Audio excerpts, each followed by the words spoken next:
मी अरुण खोडके शिवचिंतन शिवछत्रपतींनी वयाच्या अवघ्या 15व्या वर्षी रोहिडेश्वराच्या डोंगरावरती स्वराज्याची शपथ घेतली आणि आपल्या मावळ्यांच्यासह त्यांनी उद्देशून त्यांना सांगितले की त्याचा उल्लेख एका पत्रामध्ये येतो तो असा: हे राज्य व्हावे हे स्त्रींच्या मनात फार आहे.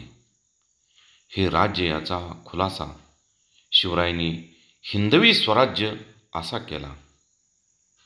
हिंदवी स्वराज्य म्हणजे हिंदूंचा धर्म असे जगाला सांगून गेले.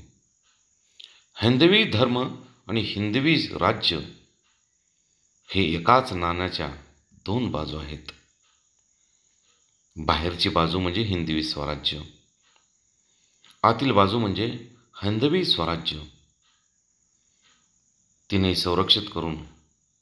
संरक्षण करायचे तर स्वराज्यातील गोरगरीब रयतेमध्ये राजसत्ता पाहिजे.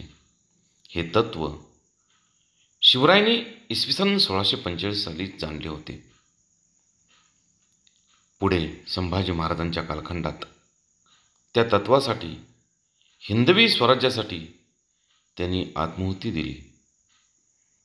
अशी पितापुत्रांची जोड साऱ्या जगामध्ये कुठेही इतिहासात पाहिली नाही आणि म्हणूनच त्यांचे कर्तृत्व 350 वर्षानंतरही इतिहासाच्या पानावरती कोरले गेले.